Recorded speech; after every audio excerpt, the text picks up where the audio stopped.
হারামের সরকার আমরা মানি না, মানব না। এই অবৈধ সরকার মানি না, মানব না। মাফিয়া সরকার মানি না, মানব না। এবার এই রকমই স্লোগান উঠল।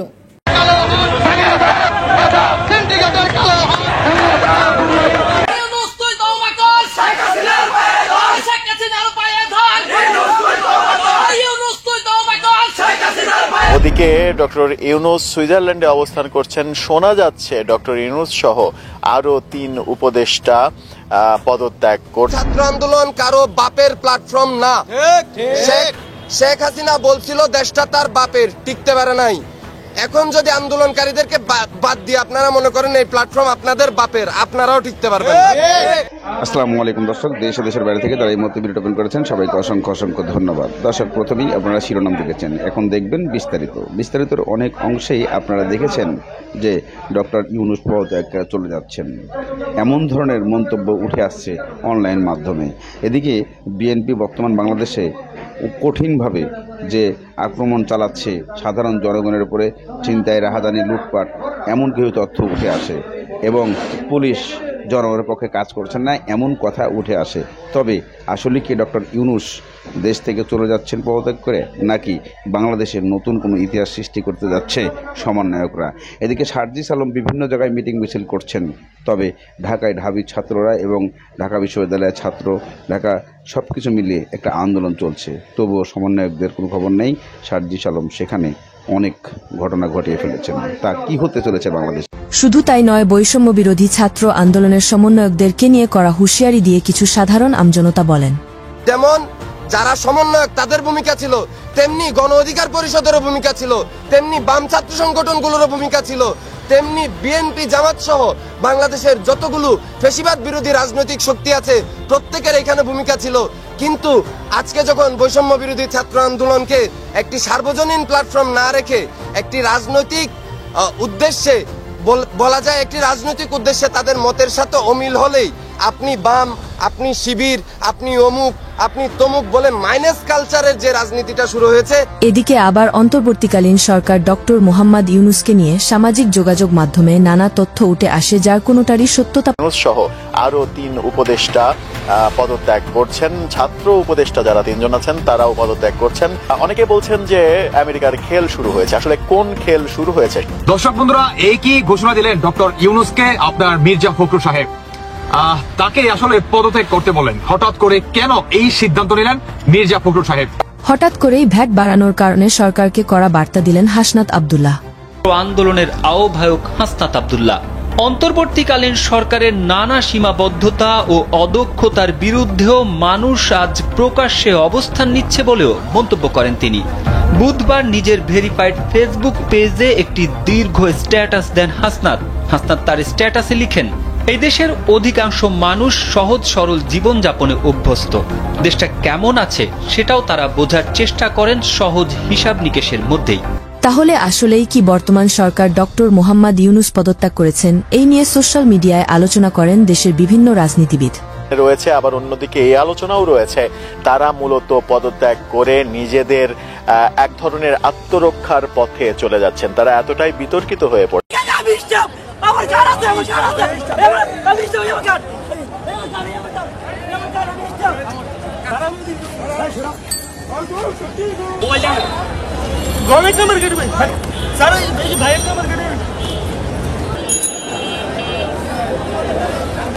এই যে আমাদের নিজের লোক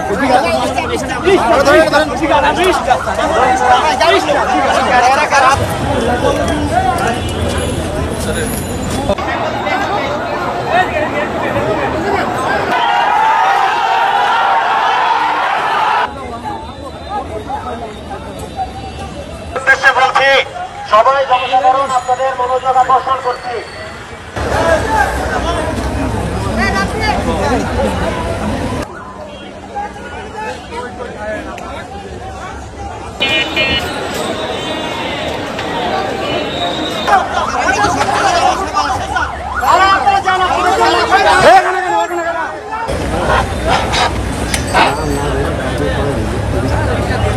আপনাদের দাবি দেওয়া থাকলে নিয়ম অনুযায়ী আপনারা সেটা পালন করেন, কিন্তু রাস্তার মধ্যে এই স্ট্যান্ড দখল বা ইত্যাদি নিয়ে সেটা যেই হোক তাকে কঠোর আইনের আওতায় আনা হবে।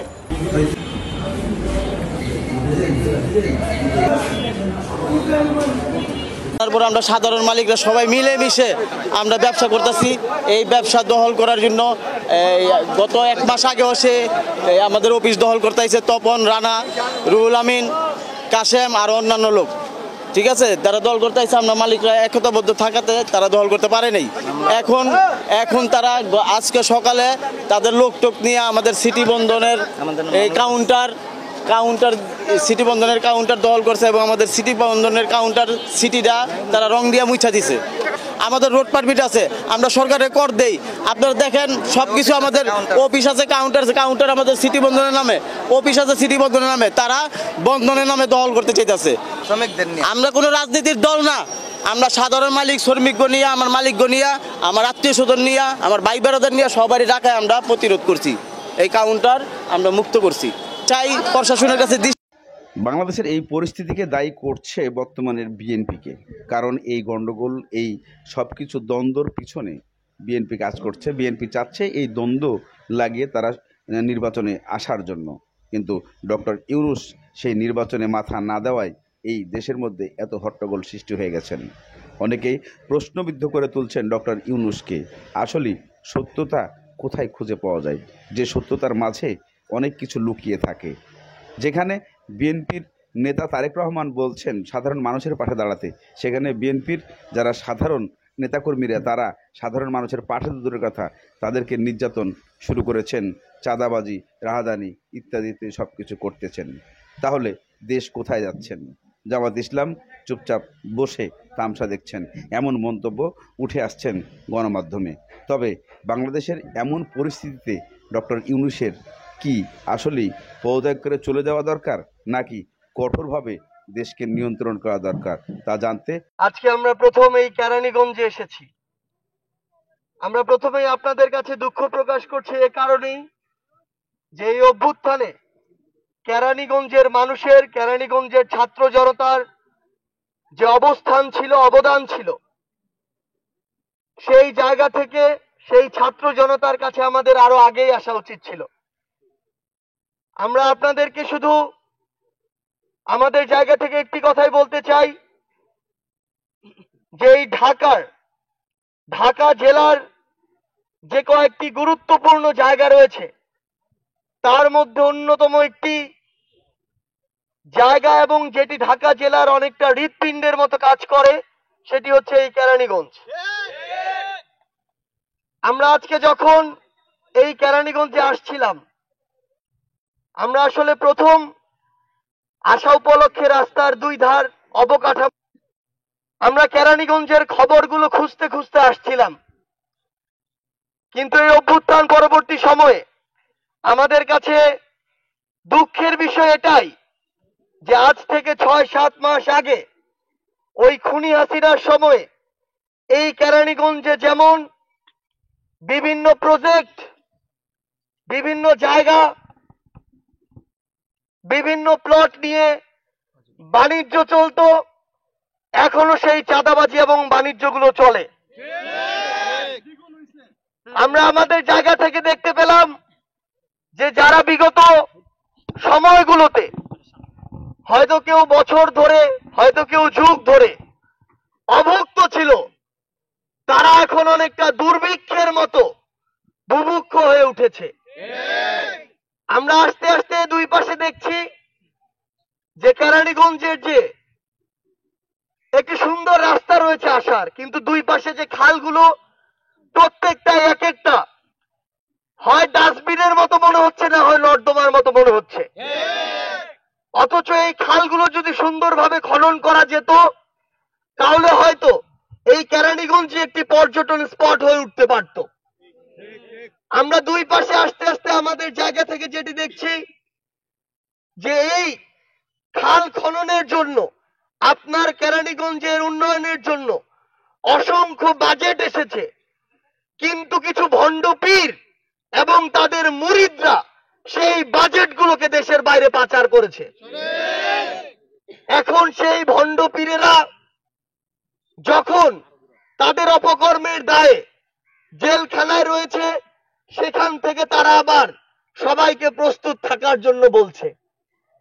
এই ভণ্ড পীরেরা যাদের নিজেদের এখন পর্যন্ত কোনো অস্তিত্ব আর নেই, এই ভণ্ড পীরেরা যারা নিজেরাই জানে না যে এই বাংলার মানুষের ঘৃণার কত বড় জায়গায় তারা এখন রয়েছে, এবং তাদেরকে মানুষ যদি পায়, তাদের শরীরের এক একটা অংশ কই যাবে এটা তাদের কোন। আমার ঘরে হামলা কেন?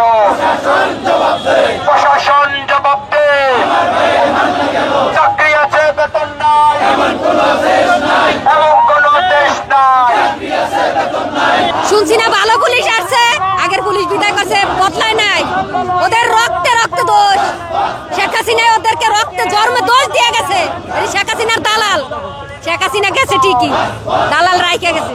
পুরাই পড়ছে আমি, আর এই জায়গায় পিটান দিয়েছে, 3টে পিটান দিয়েছে ভাই, একটা না পাও ধরতে চাইছি ভাই, আমি পাও ধরে পিটান দিয়ে নামি যায় বোরকা পেশাই পুরাই পড়ছি।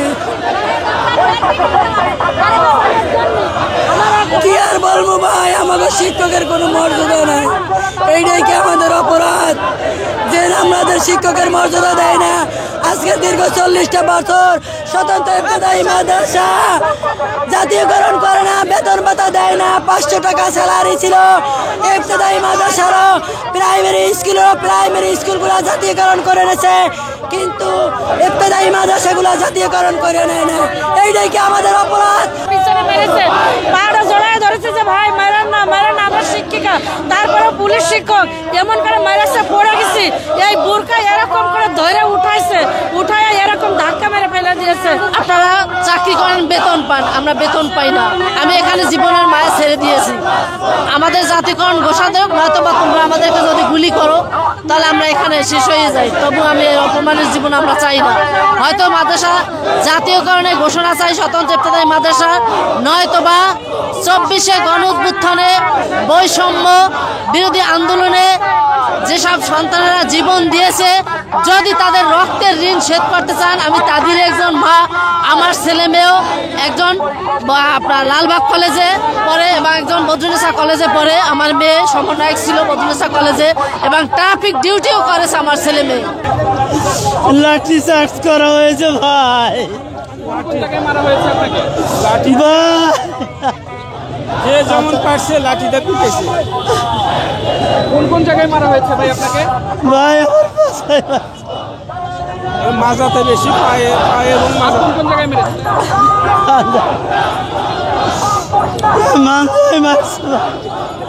প্রথমে আগে আমাকে কলার ধরছে, কলার ধরে ধাক্কা মারছে, ধাক্কা মারে শরীরের সমানে লাঠি চার্জ, 5টা বাড়ি মারছে পিছনে। এই পাশে মারছে 2টে, এই পাশে মারছে 3টে। এই 2টা হাত আমি লড়াইতে পারতেছি। আমি নিশ্চিত আমার 2টা হাত ফেটে গেছে। এখন দেখেন, এতক্ষণ তো বুঝতে পারিনি, এখন ফুলে গেছে, হাত নড়াইতে পারতেছি না। এখন বুকে পিঠে চাপ হইতেছে। তল পেটে এখানে আঘাত করেছে, তো সেটা নাকি পুলিশের কাছ থেকে হয়েছে। এটা আসলে অত্যন্ত দুঃখজনক এবং নিন্দাজনক, এবং কোনো অবস্থাতেই কাম্য না। আপনারা দেখছেন যে আমরা এখানে ব্যারিকেড দিয়ে রাখছি, তারা কিন্তু সেই পয়েন্ট রক্ষা করেনি। তারা ব্যারিকেড ভেঙে, আমি সামনে ছিলাম ওসি সহ, তার ধাক্কা দিয়ে আমাদের ফেলে ব্যারিকেড ভেঙে তারা কিন্তু প্রায় 100 জন ওই পাশে চলে গিয়েছে। পরে তাদেরকে শান্ত করার জন্য, তাদেরকে আমরা সত্যবান করার জন্য